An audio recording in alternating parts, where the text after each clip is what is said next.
नमस्कार, आप सभी का स्वागत है। दोस्तों, हिंदू धर्म में पितृपक्ष का महत्व बहुत अधिक होता है।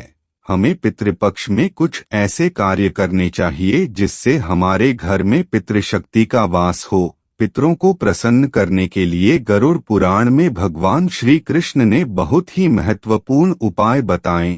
भगवान श्री कृष्ण के अनुसार पितरों की संतुष्टि के लिए सर्वोत्तम उपाय है दान करना। यदि गाय का दान किया जाए तो कई गुना अधिक फलों की प्राप्ति होती है। दोस्तों, गाय को मारना शास्त्रों में सबसे बड़ा पाप माना गया है। दोस्तों, भगवान श्री कृष्ण को गायों से विशेष लगाव था। उन्हें गौ माता बहुत अधिक प्रिय थे। श्री कृष्ण के अनुसार गायों की सेवा करना ही सर्वश्रेष्ठ धर्म है। इससे बड़ा पुण्य का कार्य संसार में दूसरा कोई नहीं। कलयुग के अंत का लक्षण बताते हुए श्री कृष्ण कहते हैं, जब संसार से गाय समाप्त हो जाएंगे तब कलयुग का अंत होगा। जो मनुष्य कलयुग में भी गाय की निस्वार्थ भाव से सेवा करेगा वह सुख समृद्धि प्राप्त करेगा। जो स्त्री रसोई में बनी पहली रोटी गौ माता को खिलाएगी वह सदा सुहागन और सौभाग्यशाली रहेगी। जो लोग अपने घर में गाय से प्राप्त पंचगव्य को घर में रखेगा उसके घर में कभी दुख दरिद्रता नहीं आएगी। दोस्तों, हमारे धर्म के सभी शास्त्रों में गाय की सेवा को ही सर्वश्रेष्ठ माना गया है। जो व्यक्ति प्रतिदिन किसी न किसी तरह से गौ माता की सेवा करता है वह सबसे अधिक पुण्यवान बन जाता है। शास्त्रों में गौ माता को मां लक्ष्मी का रूप माना गया है, इसीलिए उनकी पूजा करने से दरिद्रता दूर होती है। कई ऋषि मुनि अपनी कुटिया में गायों का पालन करते थे तथा राजा महाराजा गायों का दान करते थे। गायों के दान को सबसे बड़ा दान कहा गया है। गाय का दान करने से सभी जनों के पाप नष्ट हो जाते हैं और मनुष्य को मोक्ष की प्राप्ति होती है। गाय के किस अंग को स्पर्श करने से दरिद्रता दूर होती है आदि के बारे में हमारे शास्त्रों में बहुत ही महत्वपूर्ण ज्ञान दिया गया है। शास्त्रों में कहा गया है कि यह चीज गाय को कभी नहीं खिलानी चाहिए, इससे मनुष्य के जीवन में दुर्भाग्य आता है और उसे किसी भी कार्य में सफलता नहीं मिलती है। तो चलिए जान लेते हैं गौ माता के विषय में महत्वपूर्ण नियम।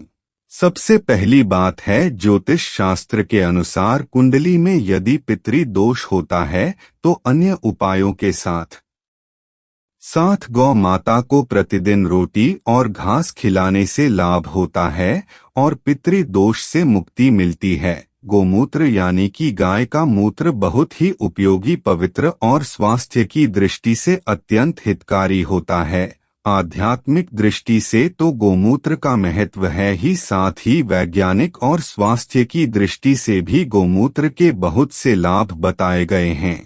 गोमूत्र में बहुत से खनिज पदार्थ और स्वास्थ्यवर्धक तत्व होते हैं जो हमारे शरीर को शुद्ध करते हैं और बहुत से रोगों से भी बचाते हैं।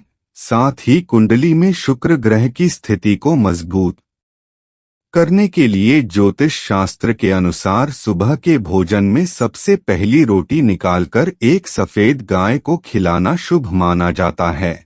अगर आपकी कुंडली में बुध ग्रह कमजोर है या आपको किसी कारण इसके दुष्प्रभाव झेलना पड़ रहे हैं तो हर बुधवार के दिन गाय को हरा चारा खिलाना शुरू कर दें। इससे दूध से जुड़े दुष्प्रभाव दूर होंगे और आपको तमाम समस्याओं का हल मिल जाएगा। अगर किसी व्यक्ति के जीवन में विवाह आदि मांगलिक कार्यों में विघ्न निर्माण हो रहे हैं तो उन लोगों को कुंडली में बृहस्पति ग्रह की स्थिति को मजबूत करने के लिए रोटी पर गुड़ और चने रखकर गाय को खिला देना चाहिए। इससे आपको शुभ परिणाम प्राप्त होते हैं। अगर घर में अशांति है, लड़ाई झगड़े होते रहते हैं तो घर में सुख शांति बनाए रखने के लिए घर के अंदर गाय के गोबर से बने उपले को जलाना चाहिए और उसका धुआं संपूर्ण घर में फैलाना चाहिए। इससे घर की नकारात्मक ऊर्जा नष्ट होती है और सकारात्मक ऊर्जा में वृद्धि होती है। दोस्तों, अगर आपके द्वार पर गौ माता आती है तो उसे बिना रोटी खिलाई जाने मत देना, नहीं तो आपको दुर्भाग्य का सामना करना पड़ेगा। प्रत्येक स्त्री को प्रतिदिन गाय के लिए एक रोटी बनानी चाहिए और प्रेम से गौ माता को खिलानी चाहिए। इससे गौ माता का आशीर्वाद प्राप्त होता है और माँ की इच्छाएं पूर्ण होती है। कुछ लोग गौ माता को बासी भोजन अथवा जूठन खिला देते हैं। इसे शास्त्रों में पाप माना गया है। आप किसी अन्य पशु को खिला सकते हैं, लेकिन गाय को कभी झूठ नहीं खिलाना चाहिए। भूख लगने के कारण गौ माता उस अन्य को ग्रहण तो कर लेती है, लेकिन इसका पाप उस व्यक्ति को लगता है जो गौ माता को ऐसा बासी भोजन खिलाता है। यदि आपकी कुंडली में चंद्र दोष है और जिसके कारण लगातार परेशानी उठानी पड़ रही है, तो आप यह एक उपाय जरूर करें। आप रोटी पर सफेद मक्खन, नमक और घी लगाकर गौ माता को खिला दें। यदि शनि दोष है तो आटे में थोड़े काले तिल मिलाकर रोटी बनाकर गौ माता को खिला दे। इससे शनि दोष समाप्त होता है। मंगल दोष को दूर करने के लिए रोटी पर हल्दी लगाकर गाय को खिलाना चाहिए। शास्त्रों में कहा गया है, जो मनुष्य तन मन धन से गौ माता की सेवा करता है, वह मृत्यु के बाद वैतरणी नदी को गौ माता की पूंछ पकड़कर पार कर लेता है।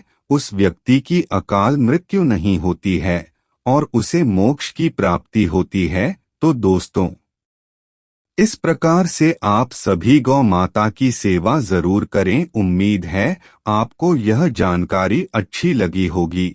तो वीडियो को लाइक जरूर करें और कमेंट में जय गौ माता और जय श्री कृष्णा जरूर लिखें। साथ ही चैनल को सब्सक्राइब करें। आप सभी का धन्यवाद।